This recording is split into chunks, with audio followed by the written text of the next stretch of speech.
Elora is a fourth grader who lives with her parents. One summer day, her parents tell her that they need to go on a business trip for 1 week and that Elora will be staying with her Aunt Mary, who lives in Bethlehem, Pennsylvania. Although she knows and likes her aunt, she has never been to Bethlehem to visit her.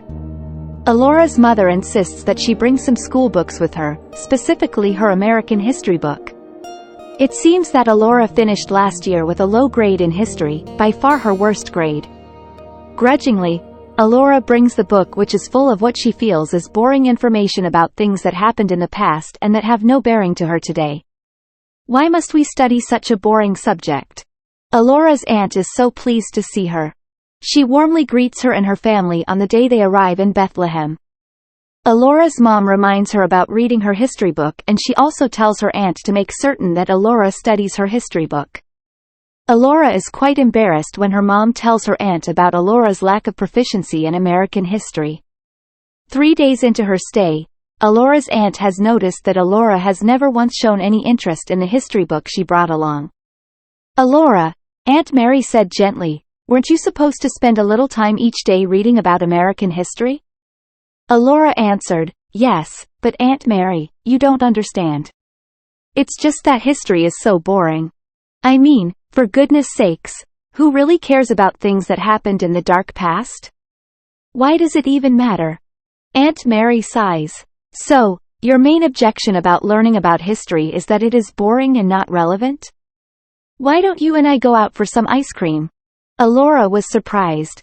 Instead of getting angry about Elora's dislike of learning history, her aunt wanted to treat her to ice cream. Elora answered enthusiastically, "Sure, let's go." The drive to downtown Bethlehem took 15 minutes. As the car passed the large high school, Elora noticed a sign, welcoming visitors to Historic Bethlehem. Within 5 more minutes, Elora noticed something that she had never before seen in her life. In Elora's hometown, a suburban community, everything was new. The houses were new, the shopping centers were new, even the churches and the schools were new. Here, in this town, there were a lot of older structures. Elora mentioned this to her aunt. "That's because Bethlehem is old," answered Aunt Mary. "It was founded in 1741, more than 270 years ago." Elora was somewhat impressed, but only a little. She was still focusing on ice cream. Aunt Mary efficiently parked her car on Market Street. She let Elora place a fistful of coins into the parking meter, and then they slowly walked down a steep hill. As they walked, they passed an old cemetery. Elora asked her aunt why there were no gravestones. Her aunt explained that there were stones, but that they were flat. They walked into the cemetery, and Aunt Mary explained that Bethlehem was founded by Moravian missionaries who believed that all people were equal in the eyes of God, so all memorials should reflect this equality in death. "That's sure strange," Elora replied. They then walked through the cemetery toward some stone buildings. Elora had never seen buildings made completely of stone. Aunt Mary explained that many of these buildings were built in the 1700s and that they were continuously used right until today. "Imagine that these buildings have been used since before the actual creation of the United States," said Aunt Mary. That's pretty cool, I guess," but Elora was still anticipating a large ice cream cone. Aunt Mary pointed out the Sisters' House, the Bell House and the Ga Mine House, a clapboard building that is the oldest of all of the old buildings. The Ga Mine House was also the first church in Bethlehem, Aunt Mary explained. A little farther down the hill, Elora saw an enormous building with a greenish dome on top. "Aunt Mary, what's that big building?" Elora asked. "That's the Central Moravian Church," said Aunt Mary. Elora marveled at the immense size of the structure. Aunt Mary explained that when the community only had 500 inhabitants, the church was designed to accommodate all of them at one time. "Wow! Those Moravians must have sure been serious about religion." Aunt Mary chuckled. "You see, freedom to worship their God their own way was a main motivation for them to leave home and come here." As Aunt Mary and Elora turned onto Main Street, Aunt Mary pointed out a cluster of stone buildings across the way. Aunt Mary explained that the Moravians were very self-sufficient, and as a result, they made up their minds that they would produce whatever their new community might need. Aunt Mary continued, "You might say that the Moravians created the very first industrial park.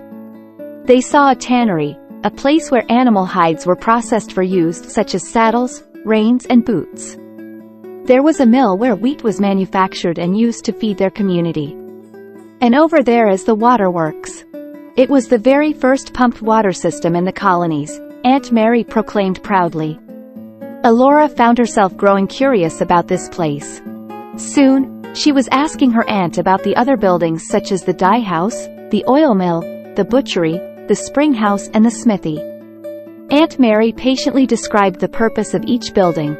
Elora realized that hundreds of years ago, in this very area, people carved a life out of what had been wilderness. Anything that they needed, they built themselves.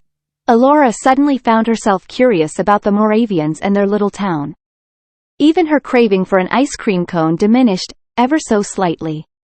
As they walked slowly back up the hillside toward Main Street, Elora noticed a stone wall, standing all alone. "Aunt Mary, what is that?" "That's what's left of the old pottery building where the Moravians made dishes, cups and other important household items. Remember, there were no stores in those days, so if you needed something, you had to make it yourself." Elora asked why there was only a wall.